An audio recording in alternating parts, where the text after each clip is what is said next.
We asked Saskatchewan what they know about 5G. More speed, more innovation. It's gonna make our lives a whole heck of a lot easier. This is what 5G looks like. Better, faster. Sounds like one more G. Sounds pretty good. I don't know what it means. All you really need to know is the future of 5G is here and will continue improving through investments in network technology. I don't remember a time when curling wasn't a part of my life. When I wasn't putting in the sweat and hard work to be the best that I can be. Clocking in the time, the effort to practice day in, day out. Curling is more than just a game. It's a family, a community. And when it's time to play, I know I'll be ready. Hardline, supporting hundreds of our next generation athletes.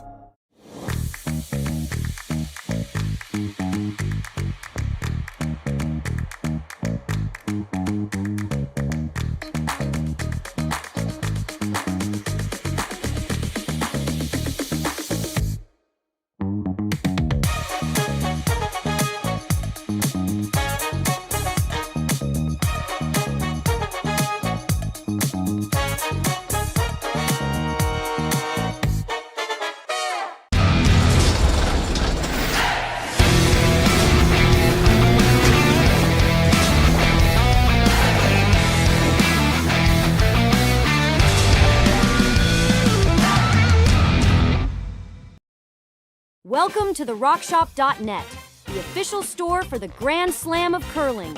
Whether you're looking for the best hats, stylish clothing, fun toys, or unique accessories, the RockShop has it all. Shop online anytime at the RockShop.net for exclusive Grand Slam of curling gear, or come see us in person at your next event. The RockShop.net, where fans find their favorite curling gear.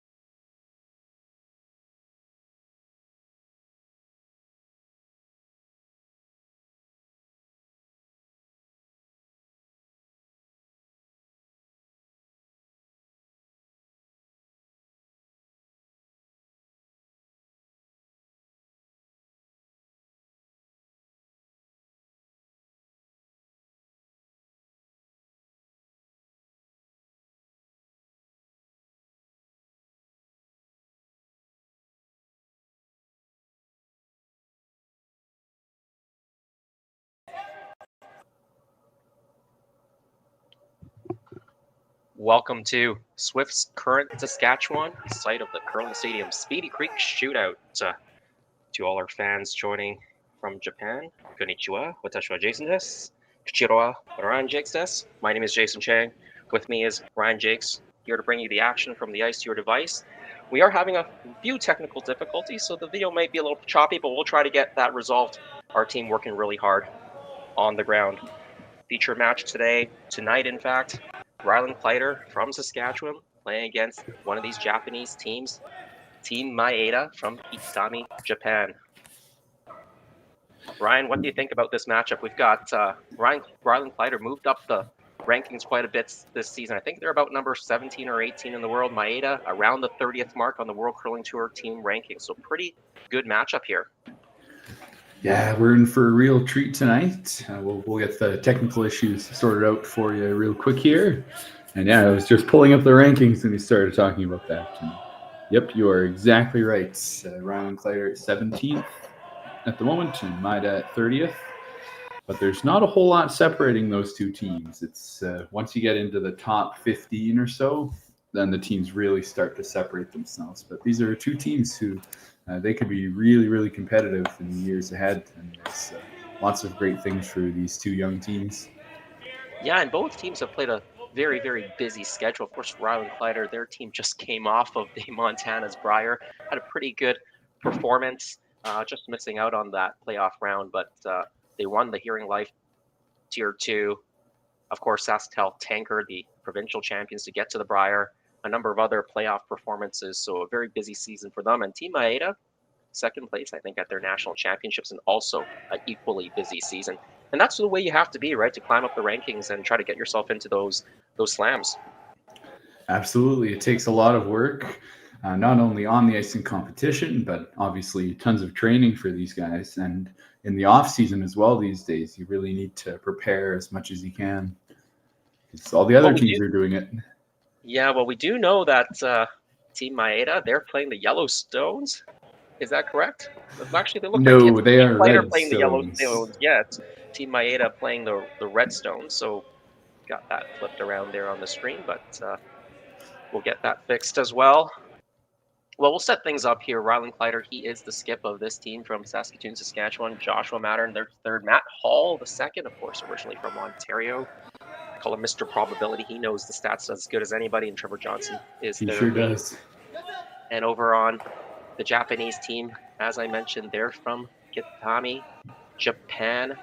Their lead, Kamikawa Uryu Maeda Hiroki, is their second. Their third, Nakahara Asei, is their third, and Maeda Takumi is their skip. I know lots of Japanese fans watching on Curling Zone. I've been watching these Japanese teams. I've covered a couple of the Yanagasawa games earlier today. They're looking pretty good right now at 2-1. Takumi Maeda, they're 1-1 going into this match. Rylan Kleiter, 2-0. Third match in this pool format, round robin. They're going to play 5 group stage matches, and the top 8 teams through those 3 pools are going to make it to the quarterfinals. And it looks like we have an update for you as well. Good news for Team Maeda. They got a single point in the first end. Though we can't quite see it yet, but we're working hard to get that set up. But that's a pretty solid start for them.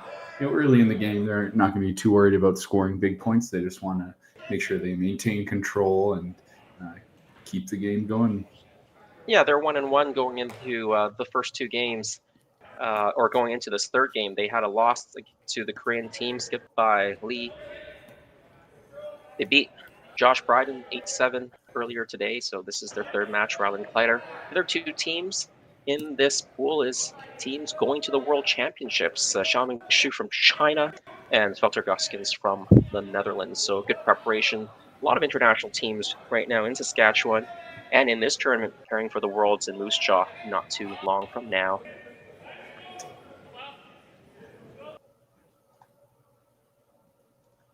Team Kleiter, as mentioned, 2-0 going into this matchup. So in a pretty good spot. Of course, you'd love to get to 3-0, try to get a little bit closer to that playoff round. They have victories against Josh Bryden and Velter Guskins. Got Maeda tonight, and then Lee and Xu of China coming up tomorrow. We've also got some other games, and that's the beauty of Curling Stadium and Curling Zone. We've got all sheets covered for you all the time, and of course featured sheets with commentary. Velter Guskins playing against Jaebum Lee of Korea. Sam Wibrook, the Ontario champ, against Wesley Wending from Minneapolis, Minnesota. Wibrook opens with 3 in the first end to take a 3-0 lead. Xiaoming Xu, Josh Bryden, that's also a matchup from this group. They blanked the first end. Xu with the last rock. They came off a Pan-Continental Championship gold medal earlier in the fall, a bronze medal just a few weeks ago at the Asian Winter Games. A team I'm looking forward to watching at the World Championships. So they're making a return appearance. Lucas Klima, they take 2 in the first and against Jordan McDonald. That Klima team, I think, may surprise a few people at the World Championship. Not sure if they're going to be strong enough to make it into the final 6, but I think they'll surprise a few fans and a few teams there from the Czech Republic. Of course, our feature game, Takumi Maeda, Rylan Kleiter, as mentioned. Maeda taking 1 in the first end. And the last game, the 6th game on the ice, Dustin Kaltoff playing against Steve Laycock. And all Saskatchewan battle there.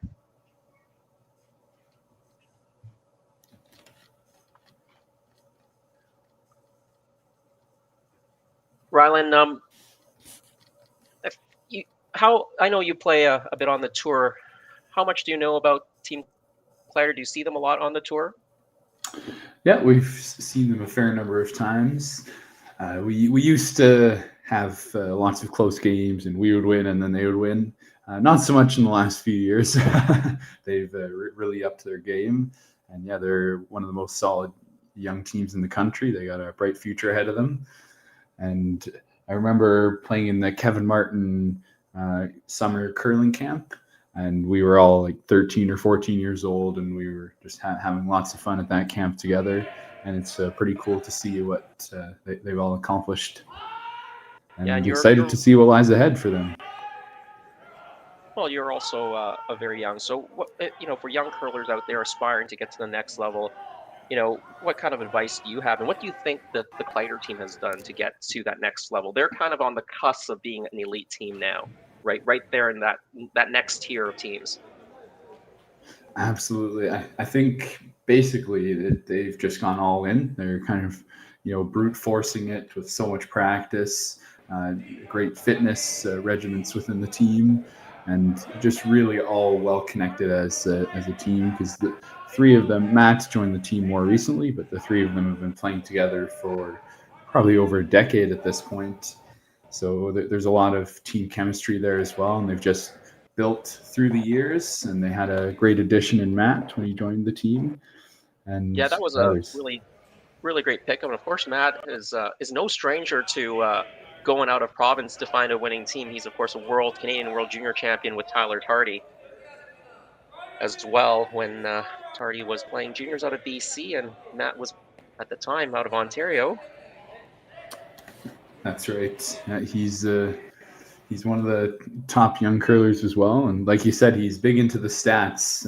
Every time I see him at a curling event, he's either on the ice playing and or doing some sort of stats information. So he watches curling like a hawk. And works in the sports industry as well. So very, very much part of his life. When Matt said he was gonna retire from competitive curling a few years ago, I didn't really believe him, and surely enough, I was correct. He came out of retirement pretty quickly, and playing at a very, very high level again.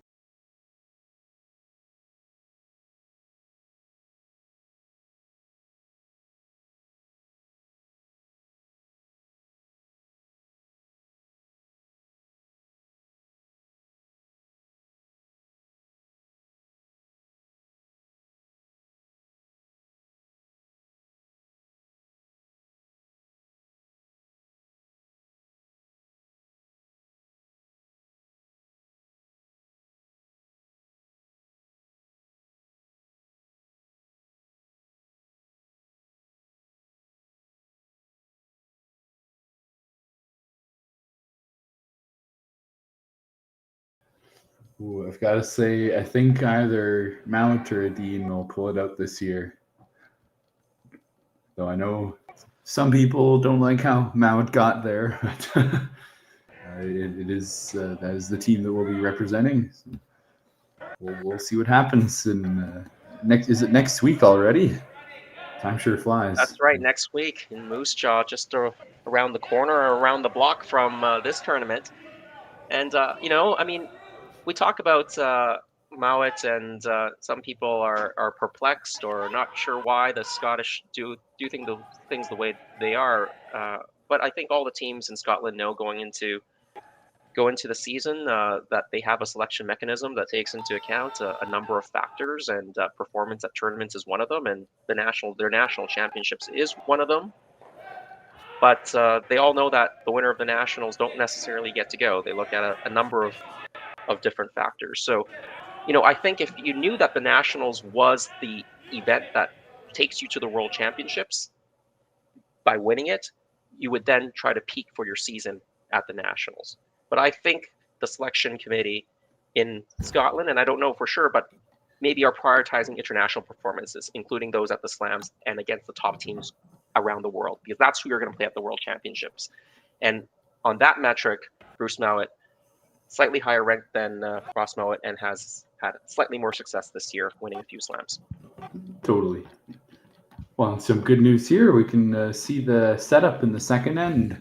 Quite a few rocks in play. We know Kleiter is the yellow rocks. They're down one with the hammer at the moment, but Team Maeda is shooting. And it looks like, yeah, I count 6 of each color. So we're on skip stones. Looks like a good opportunity for Team Maeda to make a little hit and flop in front of that back 4 buried yellow stone. Yeah, there's a lot of red stones at the back of the rings. I'm not sure if they can make those count with those yellow stones that's in the forefoot. You can certainly make, as you said, the hit and flop on top of the yellow. Looks pretty tough to make the double there with the angles. Looks like the yellow stone will jam. That second yellow stone will jam. Yeah. So can't guarantee we'll see the shot, but again, we are working behind the scenes. I think there's some sort of connection issues going on, and yeah, we'll get that fixed for all you folks watching so we can enjoy the best part of the game, which is the last 6 ends. Usually the first end isn't as exciting.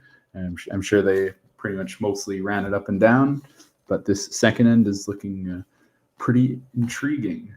So definitely curious to see the result of the upcoming shot.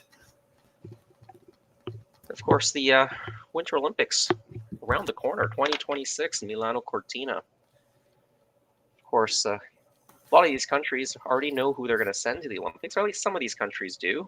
Italy for sure. I'm sure Elvira Tornaz and Stefania Constantini, of course, in Canada, will have those trials as part of the process, pre-trials and the trials. But the field isn't actually set for the Olympic Winter Games. The countries still have to qualify. Last year's World Championship standings plus this year's World Championship standings in both the men's and the women's and the mixed doubles will be a factor in collecting points for your nation to get to the top 7 in the world to qualify directly to Olympics. Italy, as host, has a spot in all of those disciplines, and then there will be 2 wild card spots that come out of a Olympic qualification event that's held by World Curling for the next group of teams. Those would be teams who were either at the World Championships in the last 2 years or played in the A division of the Pan-Continentals or the European Championships. Yeah, it's a pretty interesting process for getting in there. It's a lot on the line in these upcoming World Championships. Well, then, of course, the women's that is ongoing at the moment. Yeah, and the World Championships for wheelchair curling just happened not too long ago. Last week, in fact, I believe. And there's the wheelchair fours, which is kind of a mixed discipline, and they also have wheelchair doubles now, and both those disciplines are in the Paralympic Games. I think wheelchair doubles for the very first time. Canada made it to a bronze medal, I believe, in the wheelchair fours and have qualified for Milano Cortina. Unfortunately, the doubles team lost out in that single elimination quarterfinal match and was not ranked highly enough to make it to the Olympic Games or the Paralympic Games. So no guarantees. All the countries now so strong, and more countries becoming stronger and stronger. I believe, for example, Latvia is there for both, I think, the wheelchair fours and the wheelchair doubles. So, countries that weren't, in the mix for curling medals or Olympic spots are now in that mix for spots in the World Championships in the men's. You see Austria is there this year. Czech Republic is there again. So some in the women's side, Lithuania for the very first time, and Turkey has been there for a couple of years. So really diversifying where the growth in curling is. Absolutely. It's awesome to see a growing sport worldwide, and there's more we can do to grow within Canada as well. So it's great to see just in general that curling has a bright future.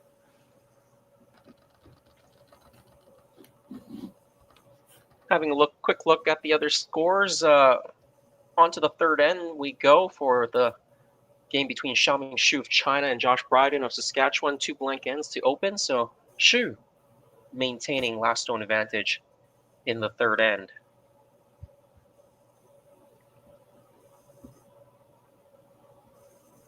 Brian, how much of the games have you caught this week so far? Well, not very much. I saw some of it on the weekend. I was playing in a kind of a fun men's field in Banff and had some downtime, so we watched part of Canada-Sweden, and I was very pleased when Team Homan got 4 against Sweden early on in the game, even though things weren't looking too good to that point. But I've been very busy working and doing some other things in the evening, like curling coaching this week. So I haven't had much of a chance to check out the rest of it. But I'll be sure to keep an eye on it this weekend days when we're not producing and commentating, of course, for these curling stadium games for you. That's right.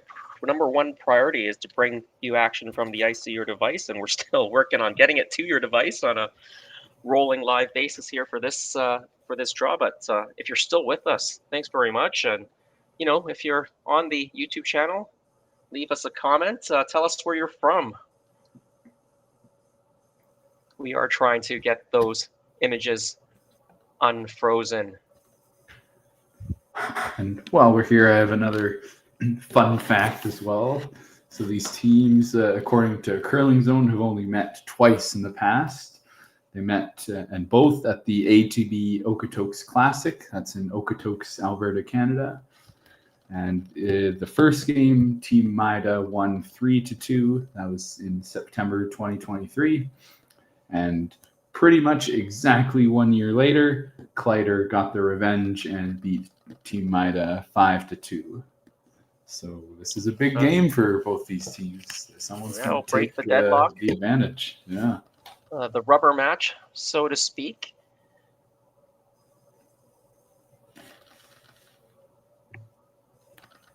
Yeah, very, very interesting. At the Women's World Championships that are happening right now, of course, they're in that playoff round, and they're in that 3 versus 6 and 4 versus 5 game. The winners of those games will move on to play the number 1 seed. That's Switzerland and number 2 Korea.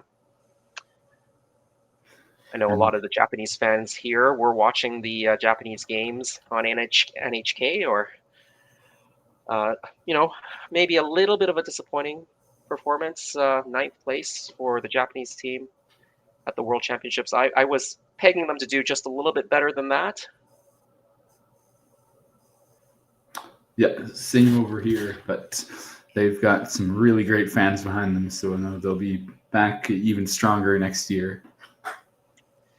Yeah, and they've got so many great teams, especially on the women's side in Asia, in Japan and Korea particularly, and of course lots of good men's teams in those countries as well. But certainly the ladies teams have had more success on the international stage. Obviously in Japan, Satsuki Fujisawa winning medals for her country.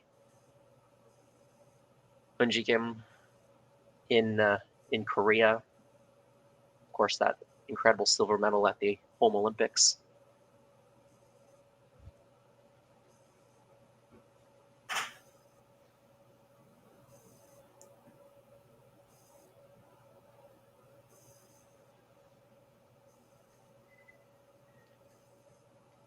Having a quick look again at the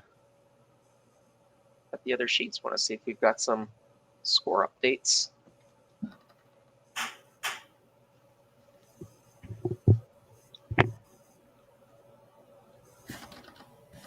I'll keep you up to date when we see some score updates on our side. But Ryan, have you? I'm just going to assume, since you play, at a decent level, you've been to Saskatchewan before. Have you ever been to Japan or curled in Japan? I have not, but would love to do that at some point. The furthest I've curled would be St. Andrews, New Brunswick. I've never curled outside of Canada before. Oh, we have some movement on the screen. And there's a measure. A 3-way measure. And it looks like this is still the second end because we're still looking at the home end. Yeah, that kind of caught me off guard a bit. I thought we would have been on leads or seconds rocks for sure.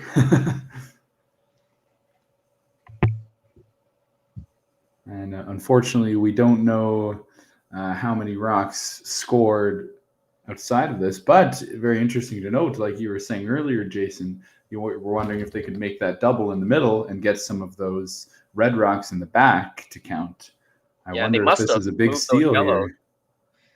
Yeah, and the measure must be really close because Matt's taking a really, really, really close look at this one. Yes, extremely close. He's really thinking hard on this one. Yeah, I don't think they can tell. Yeah. So I'm going to assume this is for multiples here. Any guesses? I'm going to say, I'm going all in. This is a steal of 2 for Team Maeda.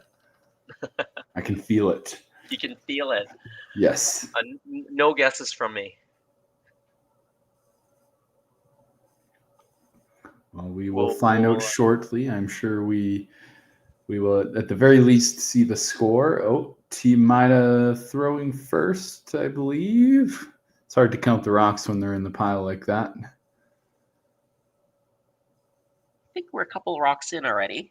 I don't see 8 rocks there, for yellow at least.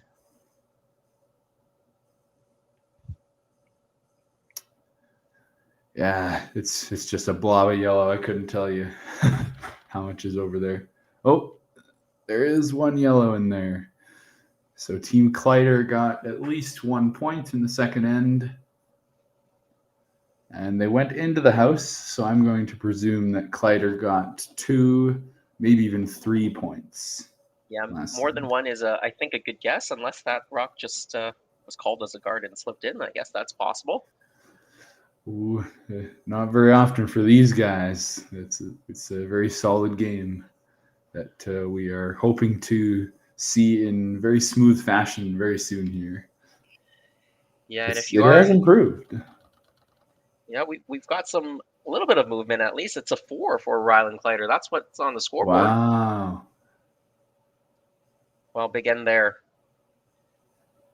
Well, if you are tuning in just now, we do have some technical difficulties that we're working on. And if you've been tuning in since the start, thanks for joining us in Swift Current, the Curling Stadium Speedy Creek Shootout. My name is Jason Chang. With me, Ryan Jacques. We're going to bring you the action from the ice to your device, hopefully, with a little bit more movement in the video soon. It is a 4-1 lead for Rylan Kleiter over Team Maeda of Japan. And if you're from Japan watching us from halfway around the world, konnichiwa.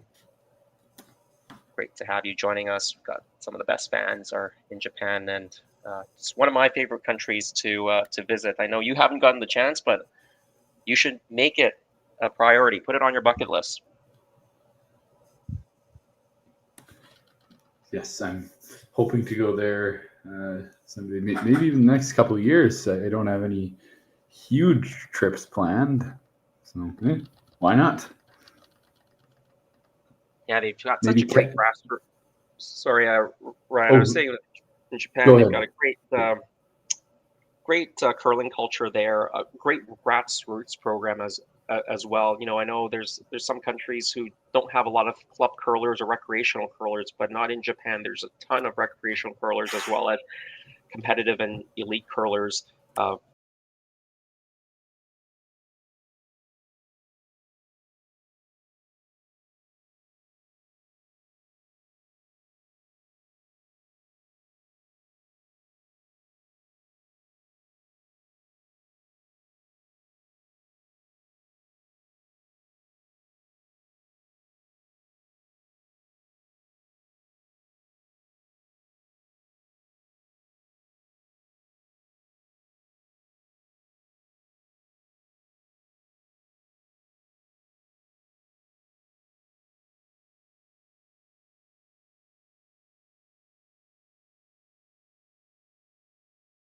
Interesting how they structure the curling season in Japan and in Korea as well. I believe the national championships happens early in the season. And so they basically have the national team selected at that point, and they spend the rest of the season preparing and gearing up for the biggest events, the World Championships. Yeah, makes some sense to me.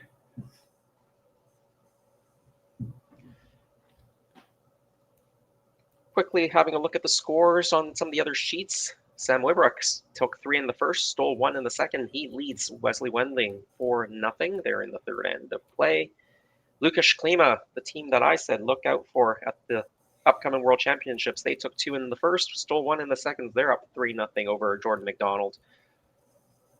as you can see, the score is correct on our sheet. It's 4-1. I'm sure the rock in the house was there. It might not be there now. I'm not quite sure. Steve Laycock leading Dustin Kaltoff 3-0.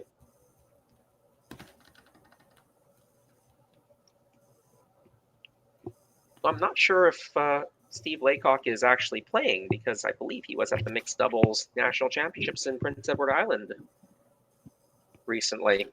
Right.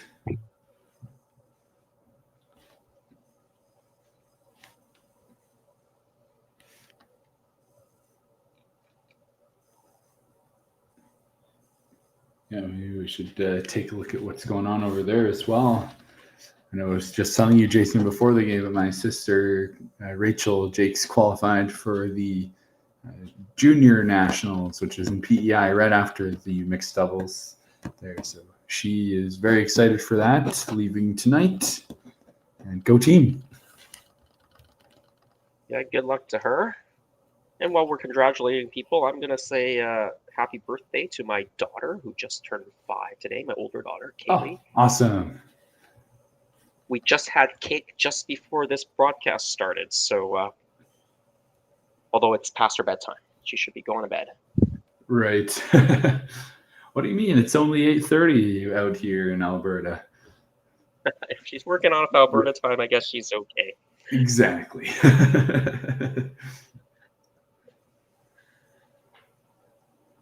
And I believe Saskatchewan, they don't do daylight savings time anymore, so we're on the same time as Alberta, I think.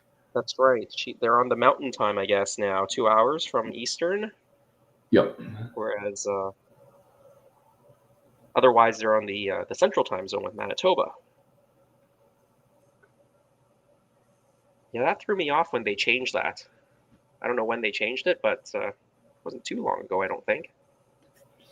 Well, yeah, it even threw me off for signing up for some of these sessions. I can't remember why, because I think it's mostly in Eastern time in the sheet.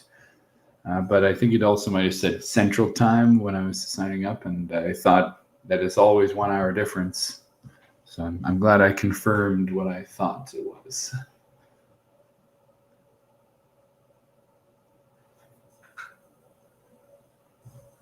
I'm glad you made it on time to this game, although we're still struggling with the tech at the moment.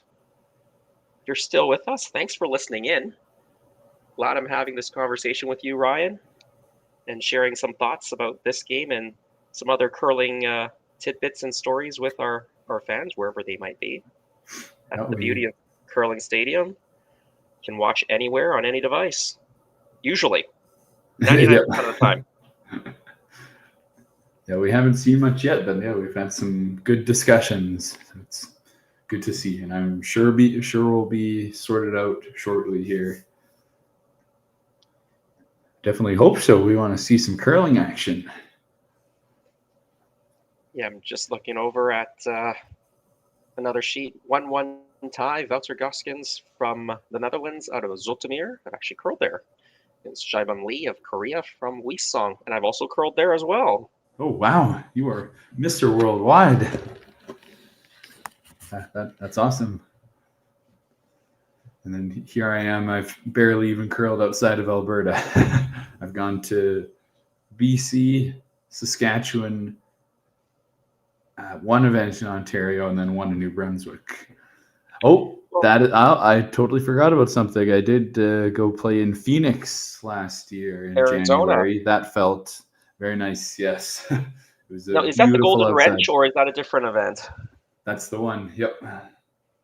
The Golden Wrench Classic in Phoenix, a really popular event in Arizona, or is that Western U.S.? I don't know what to call Phoenix, Arizona, which part of the U.S. that is, but yeah, it's just above Mexico.